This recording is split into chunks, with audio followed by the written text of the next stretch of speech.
গত পর্বে আমরা লারাভেলের একটি প্রজেক্ট ইনস্টল করতেছিলাম এবং আপনাদেরকে বলেছিলাম যে প্রজেক্টটা যখন ইনস্টল হবে সেই ক্ষেত্রে আপনাদেরকে এরকম দেখাবে অ্যাপ্লিকেশন কি সেট সাকসেসফুলি। তো প্রজেক্টটা টোটালি ইনস্টল হয়ে গেছে, লারাভেলের একটি ফ্রেশ প্রজেক্ট। তো এখন আমরা এই টার্মিনালটাকে কেটে দিতে পারি। দেন এখন যদি আমি ডি ড্রাইভে যাই, ডি ড্রাইভে যাওয়ার পরে এখানে দেখেন লারাভেল প্রজেক্টে বেসিক লারাভেল। তো এই হচ্ছে লারাভেলের ফোল্ডার স্ট্রাকচার। তো এই পর্বে অ্যাকচুয়ালি আমি লারাভেলের ফোল্ডার স্ট্রাকচার, ফাইল ফোল্ডার নিয়ে বিস্তারিত কথা বলবো। তার পূর্বে আমি আপনাদেরকে ছোট্ট একটা জিনিস দেখাই, তা হচ্ছে লারাভেলের প্রজেক্টটা আপনি কিভাবে রান করতে পারেন। তো নর্মালি লারাভেলের প্রজেক্ট আপনি রান করার জন্য যা করবেন তা হচ্ছে পিএইচপি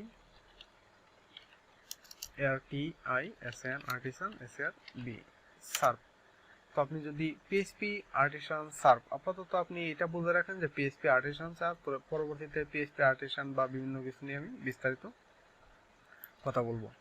তো আপনাকে এরকম একটি লিঙ্ক দিবে 127.0.0.1:8000। তো এরকম একটি লিঙ্ক দিবে। তো আপনি যদি যে কোনো ব্রাউজারে আপনার পিসিটাকে ওপেন করেন, সেই ক্ষেত্রে ফ্রেশ ইনস্টলেশন যে লারাভেল প্রজেক্টটি আছে, এই প্রজেক্টটি এরকমভাবে আপনি দেখতে পাবেন।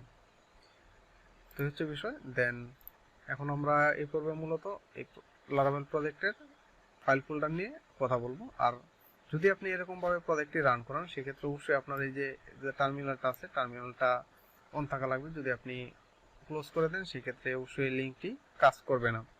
তো নর্মালি আপনি অন্যভাবে সাধারণত আমরা যা করে থাকি তা হচ্ছে এরকমভাবে লোকাল হোস্ট স্ল্যাশ প্রজেক্টের নেম, যেমন BASIC বেসিক লারাভেল এল। তো এরকমভাবেও প্রজেক্ট রান করানো যায়। সেই ক্ষেত্রে আপনি যদি পাবলিকে দেন, তখন পাবলিকের ভিতরে ইন্ডেক্স ফাইলটা থাকে ডিফল্টভাবে। তো পাবলিকে দিলে এরকমভাবে প্রজেক্ট আপনি চাইলে রান করাতে পারেন। তবে এরকমভাবে কখনো কোনো লারাভেলের প্রজেক্ট আপনি রান করাবেন না, সেক্ষেত্রে প্রবলেম আছে। তো কী কী ধরনের প্রবলেমে আপনি পড়তে পারেন, সেক্ষেত্রে আমরা যখন ই কমার্স প্রজেক্টটা করব সেই প্রজেক্টে দেখতে পাবো। তো হচ্ছে বিষয়, নর্মালি আপনি লারাভেলের এই বিল্ট ইন কমান্ড ইউজ করে প্রজেক্ট রান করতে পারেন, সেক্ষেত্রে কোনো প্রবলেম নেই। আর আপনি যদি চান লারাগন ইউজ করবেন প্রজেক্ট রান করানোর জন্য, সেই ক্ষেত্রে খুবই সহজ। ক্ষেত্রে এই যে আমি আপনাদেরকে লারাগন নিয়ে বিস্তারিত বলেছিলাম, সেই ক্ষেত্রে এখানে যাবেন লারাভেল প্রজেক্ট থেকে বেসিক লারাভেল। আপনি যদি বেসিক লারাভেলে ক্লিক করেন, সেক্ষেত্রে এরকম দেখেন লোকাল হোস্টের ইউআরএল ধরে প্রজেক্টটি রান হয়ে গেছে। এর কারণ হচ্ছে লারাগনটিকে একবার স্টপ করা লাগবে। দেন আপনি যখন এগেন স্টার্ট করবেন, তখন আপনি ওই সিস্টেমে একে রান করাতে পারবেন। যেমন বেসিক লারাভেল ডট টেস্ট এরকম ভাবে চলে আসবে। তো এখানে দেখেন আপনাকে প্রতিবার এরকম পারমিশন চাবে। দেন হচ্ছে আমি যদি বেসিক লারাভেলে যাই, এখন দেখেন বেসিক লারাভেল ডট টেস্ট এরকম চলে আসছে। অথবা আপনি এরকমভাবে বিল্ট ইন কমান্ড ইউজ করে রান করাতে পারেন, সেই ক্ষেত্রে কোনো প্রবলেম নেই। আপনি দুইটা থেকে যে কোনো একটা প্রসেস অ্যাপ্লাই করতে পারেন। যেহেতু আমরা লারাগন ইউজ করে কাজ করব, সেই ক্ষেত্রে আমরা লারাগন দিয়ে প্রজেক্টটাকে রান করিয়ে রাখি। ওকে, দ্যাটস ইট। এখন আমরা ফোল্ডার স্ট্রাকচার নিয়ে কথা বলবো। তো এই টার্মিনালটাকে কেটে দিতে পারি, কেটে দিলাম। এই হচ্ছে মেনলি বেসিক লারাভেল যে আমাদের প্রজেক্ট আছে, লারাভেল প্রজেক্ট। তো এখানে দেখেন যতগুলো ফাইল ফোল্ডার আছে সবগুলো আমরা একটা একটা করে নিয়ে কথা বলবো। তো এখানে দেখেন সর্বপ্রথম উপরের দিকে আছে অ্যাপ একটি ফোল্ডার, একটি ডিরেক্টরি। দেন অ্যাপের ভিতরে এখানে দেখেন console, exception, HTTP provider, user, এরকম কিছু আছে। তো এগুলো আমরা যখন কাজ করব, যখন যে ফোল্ডারে কাজ করব, তখন আমরা কাজের সময় বিস্তারিত সবকিছু জেনে যাব। তবে আমি আপনাদেরকে মোটামুটি একটা বেসিক আইডিয়া দেওয়ার জন্য ফোল্ডার স্ট্রাকচার নিয়ে কথা বলতেছি। তো আমি নর্মালি প্রথমে ফাইলগুলো নিয়ে কথা বলি, সেই ক্ষেত্রে বিষয়টা ইজি হবে। তো এখানে দেখেন সার্ভার ডট পিএইচপি নামে একটি ফাইল আছে। তো এই সার্ভার ডট পিএইচপিটা কি কাজ করে? সার্ভার ডট পিএইচপিটা আপনাকে সার্ভারের যে এনভায়রনমেন্ট আছে, লোকালি আপনি যখন কাজ করবেন, সেই ক্ষেত্রে লোকাল ডেভেলপমেন্টের সময় লাইভ সার্ভারের এনভায়রনমেন্টটা আপনাকে এই সার্ভার ডট পিএইচপি ফাইলটা প্রোভাইড করে। এই হচ্ছে বিষয়। আপনি লোকাল সার্ভার থেকে মেইল সেন্ড করতে পারেন, তেমনি লাইভ সার্ভারে আর অন্য যে সকল কাজগুলো করা যায় সেই রকম একটি এনভায়রনমেন্ট এখানে দিয়ে দিছে, যা এই সার্ভার ডট পিএইচপিটা হ্যান্ডেল করে। দেন এখানে দেখেন webpack.mix.js নামে একটি ফাইল আছে। তো এটি একটি .js মানে একটি জাভাস্ক্রিপ্ট ফাইল, অবশ্যই বুঝতে পারতেছেন। তো এই ফাইলটা কি করে, ফাইলটাকে যদি আমি একটু ওপেন করি, সেই ক্ষেত্রে দেখেন এখানে তেমন কিছু নেই। তো আপনাদের যদি বেসিক জাভাস্ক্রিপ্ট সম্পর্কে আইডিয়া থাকে সেই ক্ষেত্রে অবশ্যই এই কনস্ট, মিক্স, রিকোয়ার এগুলো বুঝতে পারবেন। তো এগুলো নিয়ে বিস্তারিত কথা বলবো। তো আমি মোটামুটি বলে রাখি এই ফাইলটা কি করে। এই ফাইলের কাজ হচ্ছে, যদি ফাইলটা ওপেন করিয়ে দেখাই, নিচের দিকে এখানে দেখেন mix.js.sas এরকম লেখা আছে। তো এগুলো নিয়ে আমরা বিস্তারিত যখন Vue.js নিয়ে কাজ করব তখন আপনারা বুঝে যাবেন। আপাতত আমি আপনাদেরকে বলে রাখি, এটা হচ্ছে একটা ফাইলকে কম্পাইল করার জন্য, অর্থাৎ মনে করেন আপনাকে বোঝার জন্য আমি বলতেছি যে কোনো একটা ফাইলের যে বুটস্ট্র্যাপের জেএস এর মিনিফাইড ভার্সন থাকে, সিএসএস এর মিনিফাইড ভার্সন থাকে, মানে বিষয়টা অনেকটা এরকমই। আপনি আপাতত বুঝে নেন, পরবর্তীতে আমরা কাজ করার সময় এই বিষয়ে বিস্তারিত বলবো। তো এখানে এই ধরনের ফাইল দুইটা দেখেন দেওয়া আছে, যা হচ্ছে রিসোর্স জেএস app.js এর জেএস রিসোর্সের ভিতরে জেএস এর ভিতরে app.js নামে একটি ফাইল আছে, যে ফাইলটাকে পাবলিকের ভিতরে জেএস এর ভিতরে একটি কম্পাইল ভার্সনের মতন তৈরি করে দিবে, যা পাবলিকের ভিতরে জেএস ডিরেক্টরির মাঝে app.js নামে একটি ফাইল তৈরি হয়ে যাবে। এখানে দেখেন রিসোর্স ss sas app.hcss লেখা আছে। তো এটা পাবলিক সিএসএস এর ভিতরে একটি ফাইল তৈরি হয়ে যাবে। তো এই হচ্ছে বিষয়, এই ফাইলটার মোটামুটি এটিই কাজ। যখন আমরা কাজ করব তখন বিস্তারিত এই বিষয়ে আলোচনা করব। তো readme.md, তো আপনারা readme.md-টা হচ্ছে আপনার কোনো ফাইলের এই যে বেসিক লারাভেল ফাইলটা আছে, এর একটা মোটামুটি ডকুমেন্টেশন টাইপের কোনো কিছু লিখতে যদি আপনি চান, সেই ক্ষেত্রে এই ফাইলটা কাজে লাগে। তো এখানে দেখেন একটি XML ফাইল আছে XML ডকুমেন্ট লেখার জন্য, আর এখানে মেইন ইম্পর্টেন্ট ফাইল composer.json। তো আমরা যখন কম্পোজার নিয়ে কথা বলছিলাম, তো ওই সময় আমি আপনাদেরকে দেখিয়েছি যে composer.json নামে ফাইল থাকে। তো ফাইলটাকে ওপেন করি।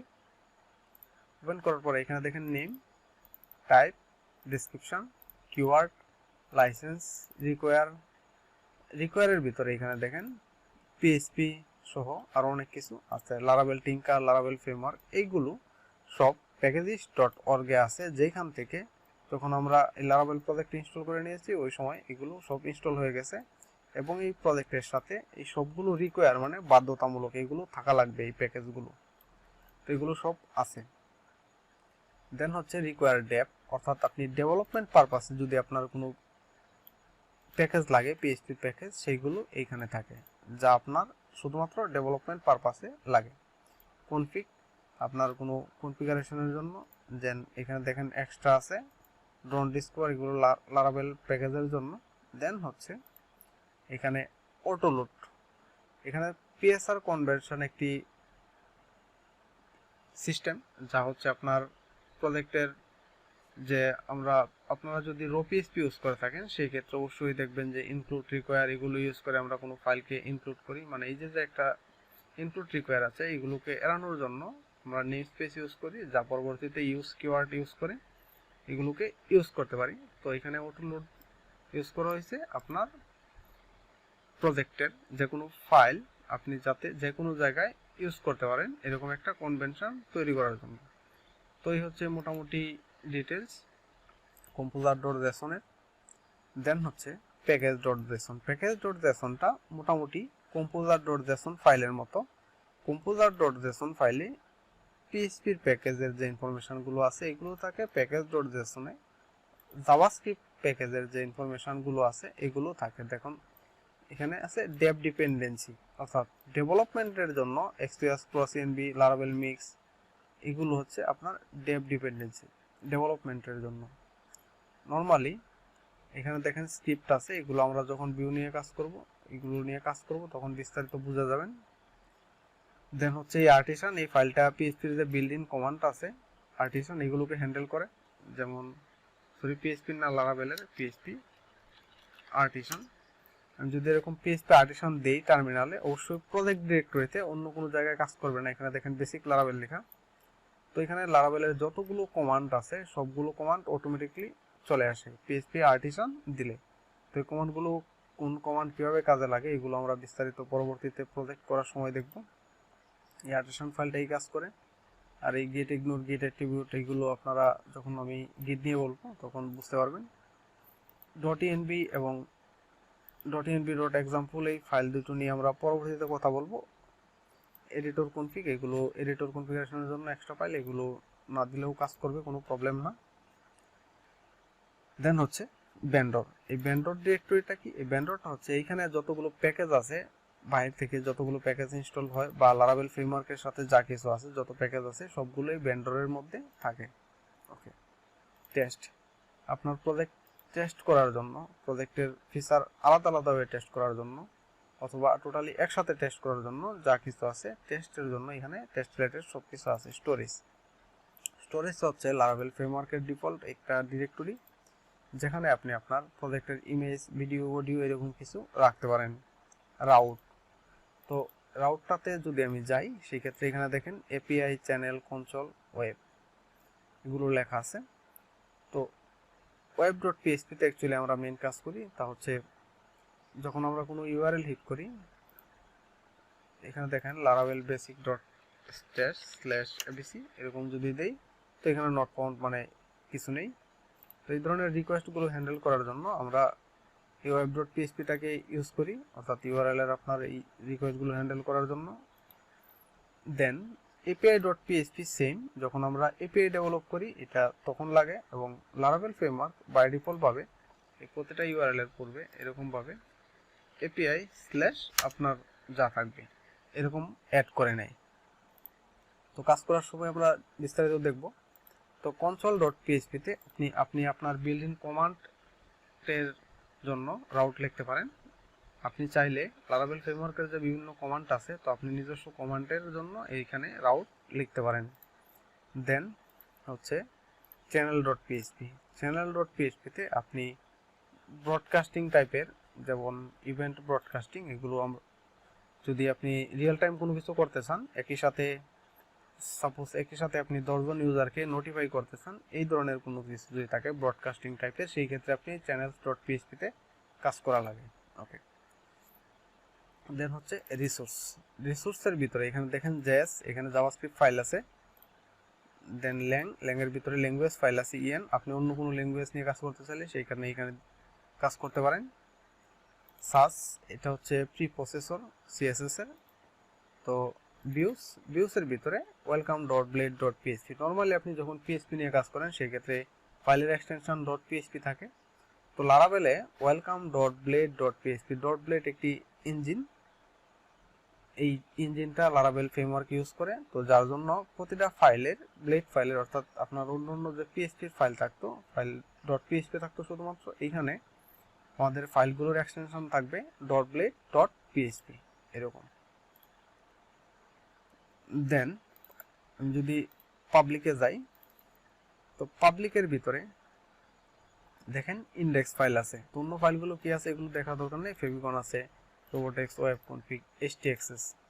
তো ইন্ডেক্স ফাইল আছে। নর্মালি কোনো ফোল্ডারের ভিতরে যদি index.php বা index.html ফাইল থাকে, ওই ফোল্ডারটাকে রান করার পরে ওই ফাইলটা প্রথম রান করে। সেই ক্ষেত্রে যখন আমরা লোকাল হোস্ট /laravel basic/public দিয়েছিলাম, এই ইন্ডেক্স ফাইলটা রান করে গেছে। তো হচ্ছে বিষয়, লারাভেলের মেইন ফাইল হচ্ছে ইন্ডেক্স ফাইল হচ্ছে পাবলিকের ভিতরে থাকে। তো আমরা এই প্রজেক্টটাকে লাইভ ডেপ্লয় করার সময় দেখবো অ্যাকচুয়ালি এই ইন্ডেক্স ফাইলটা পাবলিক ফোল্ডারের ভিতরে থাকা সত্ত্বেও কিভাবে আমরা একে রান করতে পারি। তো এটা আমরা লাইভ সার্ভারে যখন ডেপ্লয় করবো এই বিষয়টা দেখবো।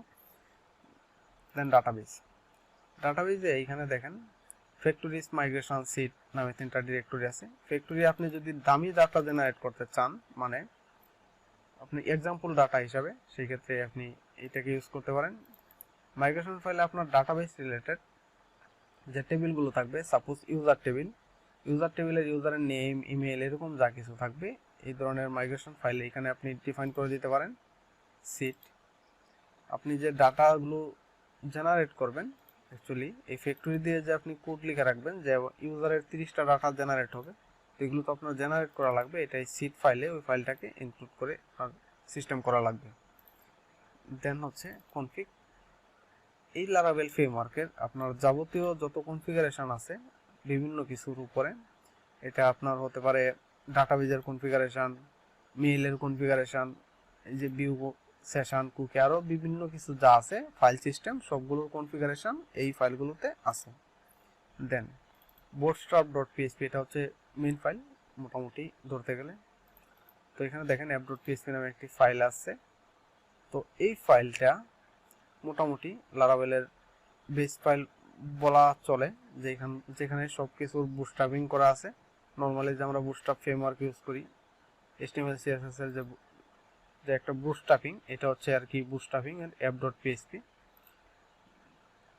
দেন হচ্ছে এইখানে অ্যাপ নিয়ে আমি ফার্স্টেই কথা বলেছিলাম, যা হচ্ছে এখানে দেখেন কিছু কনসোল নামে একটি ফোল্ডার আছে। তো kernel.php এটা একটি ইম্পর্টেন্ট ফাইল এবং মেইন ফাইল বলা চলে এই ফ্রেমওয়ার্কের। তো আমরা বিস্তারিত যখন কথা বলবো এক্সেপশন, ফ্রেমওয়ার্ক যদি কোনো এক্সেপশন তো করে, আপনার কাজের সময় যদি কোনো এরর থাকে সেক্ষেত্রে এই হ্যান্ডেলারটা হ্যান্ডেল করে। HTTP-তে এখানে দেখেন কন্ট্রোলার, মিডলওয়্যার, এই কন্ট্রোলার মিডলওয়্যার এইগুলো কীভাবে কাজ করে আমরা বিস্তারিত দেখব। দেন হচ্ছে প্রোভাইডার কি, এগুলো কীভাবে কাজ করে, সব কিছু আমরা বিস্তারিত তো দেখব। তো এই হচ্ছে মোটামুটি লারাভেল ফ্রেমওয়ার্কের ফোল্ডার স্ট্রাকচার। লারাভেল ফ্রেমওয়ার্কে এগুলো থাকে। তো এখানে দেখেন যে গিট অ্যাট্রিবিউট, গিট ইগনোর স্টাইল, তারপরে হচ্ছে আপনার এই readme.md, তারপরে এডিটর কনফিগ, এনভি এক্সাম্পল। তো এই ফাইলগুলো নর্মালি যদি আপনার নাও থাকে সেই ক্ষেত্রে কোনো প্রবলেম না, এই ফাইলগুলো কোনো কাজ করতেছে না। তো এই হচ্ছে বিষয়, এগুলো বাই ডিফল্টভাবে জেনারেট হয়ে গেছে। তো হচ্ছে ফোল্ডার স্ট্রাকচার। দেন পরবর্তী পার্টে আমরা বেসিক যারা একদম অ্যাকচুয়ালি লারাভেল ফ্রেশার, লারাভেল সম্পর্কে কিছু জানে না, তাদের জন্য একটি কোড অপারেশন করে দেখাবো লারাভেলের সাহায্যে। তার পূর্বে অবশ্যই এই লারাভেলের যে এমভিসি প্যাটার্নটা আছে মডেল ভিউ কন্ট্রোলার, এই মডেল ভিউ কন্ট্রোলারটা সম্পর্কে পরবর্তী পার্টে ডিসকাস করব। দেন পরবর্তীতে বেসিক একটি কোড অপারেশন আপনাদেরকে দেখাবো ফর ফ্রেশার।